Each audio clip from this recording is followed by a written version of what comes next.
In this episode, we're going to be talking about should you decorate your Airbnb for the holidays, so stay tuned. Vacation Rental Machine helps hosts just like you learn how to start, grow, and scale your short-term rental business. This show is all about creating systems that help you automate your business, giving you more time and money freedom. If you're ready to start living the vacation rental life, then subscribe to this podcast today. Come and join us on our Facebook group, The Host Nation, where we'll be talking about starting, automating, and scaling a short-term rental business. Now, on to the show. Hey, welcome back, Host Nation, to another episode of Vacation Rental Machine. I'm Julian Sage with John Bell, and we're talking about the big question: should you decorate your Airbnb during the holidays? John, what are your thoughts on decorating properties? Is it something that you should do? Should you leave it kind of, just the way that it is, or should you get creative and festive? You know what? First off, great question. We're really just rolling right into another season, which is fall. So we're talking about this really early. And the reason why it's important to talk about it now is people are going to start looking to book those times. They're going to start saying, hey, I do want to go see my family. So you do want to at least capture those people as early as possible. So thinking about this topic right now is really, really important. And I really, really like the question. So the answer to the question is it kind of comes down to price point. For me, if I were to charge over $300 a night for a place during the winter season, I would say to me that really works for me going out and buying a fake tree or whatever to put up and just have the lights there. Maybe I leave it as a, hey, come decorate the tree.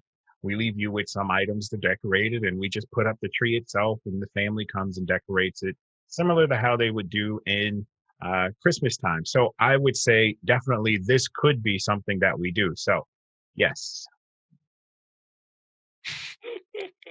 For those of you that are listening on the podcast, John's background just changed, and now it's Christmas.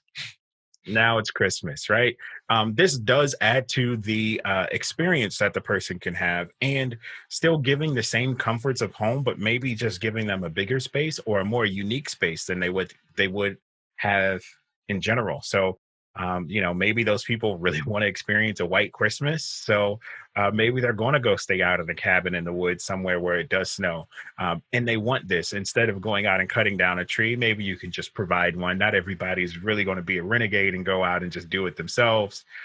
Similar to starting a fire without a fire starter or anything like that. People just don't want to get too involved, but they want a little bit of the experience. So yes, this is really a good thing.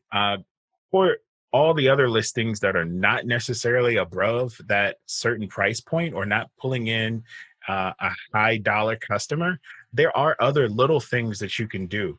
One of the big fall things and winter things is to start bringing in some pumpkin spice stuff. So maybe that means you provide pumpkin spice coffee creamer or something like that. Maybe you have some mistletoe or something just kind of laying around on the table, just small little settings. It could even be as simple as a wreath on the door just to kind of help bring in the season. We have Halloween, we have Thanksgiving, we have Christmas, we have New Year's. These things are times in which that we can kind of change our marketing a little bit just to be able to bring in some of those new customers or customers really looking for a real Airbnb experience, not necessarily something that they would have just at a stale hotel where it's normally just the same.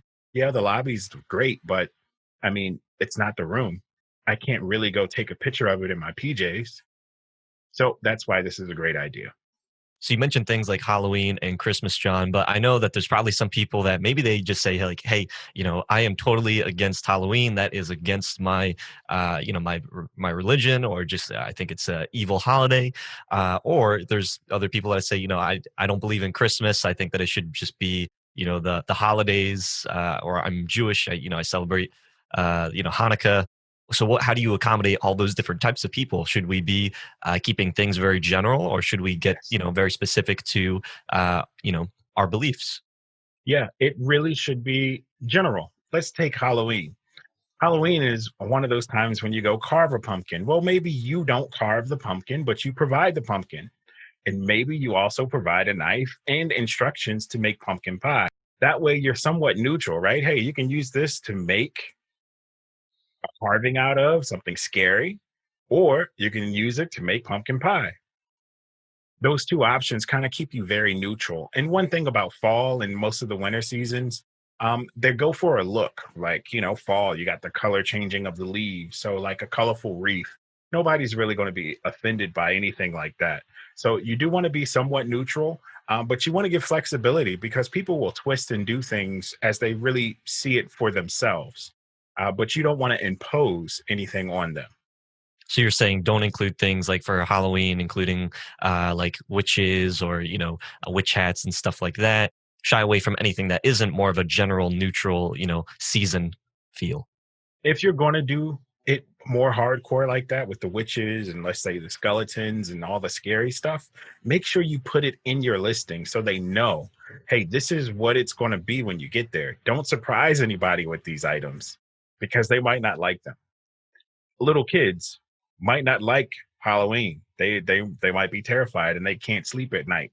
Now you have a 4-day reservation that needs to get canceled because they're just not comfortable staying in your place. And do you think it's okay to include things like the manger with like Jesus or like Santa Claus and Christmas, or is that even still a little bit too niche? That is still a little too niche. You definitely want to be more neutral. You want to just make sure that anybody that walks in this door is really going to enjoy the place how they see them enjoying it. So that includes being open to all religions and things. Again, if you're going to go uh, to that extreme, then you want to make sure that they know that. You want to say, hey, there's a novelty set up in the backyard that's Jesus in the manger with the uh, 3 men. So, question of the day: what are you going to be doing during the holidays? Are you going to be decorating? If so, what are you going to be decorating your properties with? Leave it in the comment section down below. And until next time, Host Nation, keep on hosting. If you'd like John and I to answer your guys' questions, then be sure to go to the Host Nation Facebook group and use hashtag AskVRM. Hope you hosts found value in this episode. If you did, please go on over to iTunes and leave us a review, as that would greatly support the show. If you'd like to connect with John, the community, and I, then go on over to our Facebook group, The Host Nation. Talk to you hosts in the next episode. Keep on hosting.